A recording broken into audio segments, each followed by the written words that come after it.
बटाटा आणि साबुदाण्याचे पापड नव्या पद्धतीने. बटाट्याचं प्रमाण जास्त, साबुदाण्याचं प्रमाण कमी आणि खुसखुशीत म्हणाल तर इतके आणि अजिबात तेलकट न होणारे. नमस्कार मंडळी, मी ज्योती. पण त्या अगोदर ना प्लीज मंडळी माझ्या चॅनलला सबस्क्राईब करा. रेसिपी आवडली तर व्हिडिओला लाईक करा. तर इथं आहे ना 125 ग्रॅम इतका साबुदाणा घेतला. 1 कप किंवा 1 वाटी, कोणत्या पण वाटीच्या कोणत्याही कपाच्या प्रमाणे असं घेऊ शकतात. तर मी इथं आहे ना साबुदाणा कमीच घ्यायचा आणि बटाटा जास्त घ्यायचा आहे आपल्याला. तर 125 ग्रॅम इतका मी साबुदाणा घेतला आणि रोजचा वापरातला जो असतो तोच घेतलेला आहे. त्याला एकच पाण्याने धुवायचं, जास्त 2-3 पाण्याने धुवायचं नाही. तर एका पाण्यात आहे ना धुवून काढला मी. पाणी सगळं काढून घेतलं आणि जसं आपण खिचडीला साबुदाणा भिजवतो ना अगदी तसाच थोडंसं पाणी वर येऊ द्यायचं. आणि आता आपल्याला रात्रभर हा साबुदाणा भिजत घालायचा आहे. तर रात्रभर साबुदाणा भिजला मंडळी आणि आता बघा किती छान भिजला आहे. जसा खिचडीला भिजवतो ना तसाच अगदी मऊसूद आपला साबुदाणा भिजला आहे. तर आपण काय करू, आता या साबुदाण्याला पूर्ण मोकळं करून घेऊ. गाठी गिठोळ्या अजिबात ह्याला ठेवायच्या नाही. आणि एक मोकळं करून एक चाळण घेतली. चाळणीला तेल तूप काहीच लावलेलं नाही, असंच साबुदाणा आपण चाळणीत हातरून दिला. आता साबुदाणा कमी होता ना म्हणून एकच ह्याच्यात झाला. जास्त असेल तर 2 वेळा किंवा 3 वेळा करा. असा पातळ थर लावायचा आपल्याला चाळणीवर वाफवण्यासाठी. तर 125 ग्रॅम साबुदाण्याला मी इथं 1 किलो बटाटे घेतले. बटाटे मला जरा छोट्या साईजचेच भेटले, मोठ्या साईजचे भेटले नाही. तर ठीक आहे, त्याचे साल काढून घेते. बटाटे आपले जे रोजच्या वापरातले असतात ना तेच बटाटे घेतलेले. थोडंसं कसं बटाट्याला लाल पण असतं ना आतमधून थोडं तर ते पूर्ण काढून घ्यायचं, नाहीतर खीस आहे ना आपला लाल पडेल. आणि पाणी पण घेतलेलं आहे जवळ. खिसलं म्हणजे साल काढलं की लगेच आपण ते पाण्यामध्ये टाकून देऊ, लाल पडू नाही म्हणून. तर 1 किलो बटाटे पूर्ण मी असे पाण्यात टाकून घेतले साल काढून आणि आता खालीच बसले. तर बटाटा आहे ना वरपासून तर खालीपर्यंत शेवटपर्यंत असा घेऊन जायचा. खाली गेल्यानंतर बटाटा उचलून पुन्हा वर घ्यायचा आणि जाड खिसणीने खिसायचा. म्हणजे काय होतं ना असा लांब सडक खिस आपल्याला भेटतो त्याच्यातनं. 125 ग्रॅम साबुदाण्याला 1 किलो पण चालतात बटाटे किंवा 1.5 किलो पण चालतात किंवा 2 किलो पण चालतात. आपल्या टाकण्यावर आहे, जसं आपल्याला पाहिजे तसं त्याचं माप नसतं. पण मी इथं 125 ग्रॅम साबुदाणा आणि 1 किलो बटाटे असं घेतलेलं आहे. तर साबुदाण्याचं प्रमाण कमीच पाहिजे बटाट्याला. आणि 3 ते 4 पाण्यामध्ये आहे ना पूर्ण ते बटाट्याचं स्टार्च निघेपर्यंत असं धुवून घेतलं. आत्तापर्यंत मी 3 पाण्यात धुतलं आणि आता 4थ्या पाण्यात टाकलं. तर 4 पाण्यात मी धुवून घेतलं आणि पातेल्यात आहे ना असं भरपूर पाणी टाकायचं बटाट्याचा खीस उकडण्यासाठी. त्यात चवीपुरतं म्हणजे चवीपेक्षा कमी असं मीठ टाकलं आणि पाण्याला उकळी येऊ द्यायची. पाण्याला उकळी आली की तो बटाट्याचा खीस मी झाऱ्यात काढून ठेवला होता पाणी निथळायला. 2 घाण्यामध्ये मी साबुदाण्याचा खीस, बटाट्याचा खीस शिजवून घेते. तर भरपूर असं पाणी ठेवायचं पातेल्यात आणि बटाटा फक्त आपल्याला 70-80%च शिजवायचा.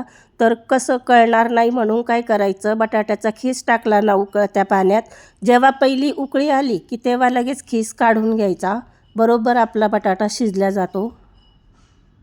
बटाट्याचा खीस पाण्यात बुडेल आणि वर असं भरपूर पाणी राहील इतकं पाणी आपल्याला पातेल्यात घ्यायचं आहे.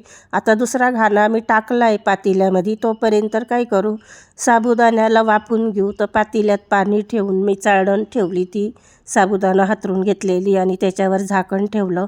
तोपर्यंत इकडचा पण आपला खीस तयार झाला. एक उकळी आली की तो खीस काढून घ्यायचा. तर 5 मिनटानंतर, फक्त 5 मिनटानंतर झाकण काढलं आणि खालचं कसं आहे ना, खालच्या बाजूनी वाफवल्या गेला तर वरच्या बाजूनी नाही गेला. तर त्याला चमच्याने फक्त आपल्याला खालीवर करायचं आणि आणखीन झाकण लावून 5 मिनटं ठेवायचं. तर 10 मिनिटामध्ये आहे ना साबुदाणा आपला छान असा वाफवल्या जातो. तर बघा किती पारदर्शक साबुदाणा आपला तयार झालेला आहे. 10 मिनिटात साबुदाणा वाफवल्या गेला आहे. आता ह्याला काय करायचं ना, भरपूर पाणी टाकायचं. पाणी टाकून साबुदाण्याचा दाना असा मोकळा करून घ्यायचा. आणि बटाट्याचा खीससुद्धा मी चाळणीमध्ये पाणी निथळायला काढून ठेवलेला आहे. खीस पण आपला तयार झाला. तर साबुदाण्याला किती पण पाणी टाका, मी भरपूर असं मोठं पातेलंच घेतलेलं आहे आणि भरपूर पाण्याने धुवून काढायचं. असं काही नाही पाण्याचं प्रमाण त्याला. भरपूर पाण्याने असं धुवून दाणा दाणा असा वेगळा वेगळा करून घ्यायचा. का की तो वाफवल्याने चिकटपणा होतो ना, तर इतकं मला 2.5-3 तांबे पाणी लागलं साबुदाणा धुण्यासाठी. आता साबुदाणा आहे ना एका परातीमध्ये काढून घेतला आणि आता बटाट्याच्या खिसात आपण मीठ टाकलेलं आहे, तर ह्याच्यात पण थोडं मीठ टाकू. चवीपेक्षा कमी टाकायचं, कारण सुकल्यानंतर काय होतं ते साबुदाणा बटाटा कमी होतो आणि मिठाचं प्रमाण आहे तितकंच राहतं. त्यामुळं मिठाचा वापर थोडा कमी करायचा. आणि मिरची आहे ना, हिरव्या मिरच्या असतात ज्या लाल झालेल्या असतात त्या सुकवून मी मिक्सरला लावून घेतल्या. मला ह्याच मिरच्या जास्त आवडतात उन्हाळी मध्ये, त्यामुळं मी हीच मिरची वापरते. तुम्ही लाल तिखट टाकायचं तर लाल तिखट टाका किंवा हिरवं टाकायचं, हिरवी मिरची टाकायची तर हिरवी टाका. तुम्हाला जिरं चालत असेल उपासाला, कोथिंबीर चालत असेल तर तुम्ही टाका. मला चालत नाही त्यामुळं मी काही टाकत नाही. आणि असं पूर्ण मिक्स करून घेतलं साबुदाणा, बटाट्याचा खीस, मीठ, मिरची, आणि पटकन मिक्स होतं, पटकन एकजीव होतो, जास्त वेळ लागत नाही. खूप सोपी पद्धत आहे. आणि काय होतं ना, हलवताच आपला खीस पण थंडा होतो. थंडा झाला तरी काही हरकत नाही, फक्त असे गोळे घ्यायचे हाताने आणि टाकायचे. आणि थोडे जाडसर टाकायचे, पातळ नाही करायचे, कारण काय होतं सुकल्यानंतर ना ते पातळ होतात. त्यामुळं त्यांना थोडं जाडच ठेवायचं. आपल्याला लागन त्या आकाराचे आपण पापड टाकून घ्यायचे. तर खूप सोपे हे पापड, जास्त वेळ लागत नाही, जास्त मेहनत लागत नाही, असे झटपट होणारे. लाटायची गरज नाही किंवा पळी पापडसारखं करायची गरज नाही.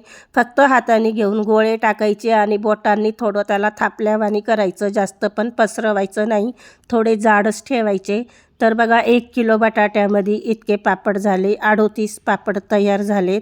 आणि 4-5 वाजले बघा, 5 वाजले. 5 वाजता मी वर आले उन्हात आणि पलटी करून घेतलं, तर किती छान असे चिटकलेसुद्धा नाही खाली. आणि 2 दिवस उन्हामध्ये सुकवून आणले पापड.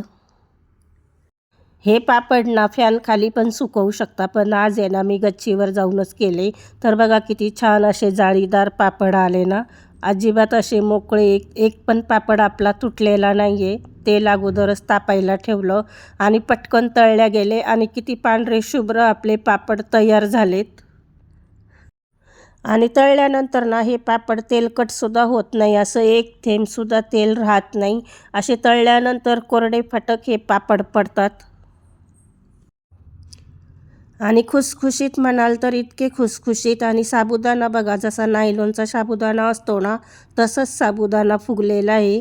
त्यासाठी आहे ना साबुदाण्याचं प्रमाण कमीच पाहिजे.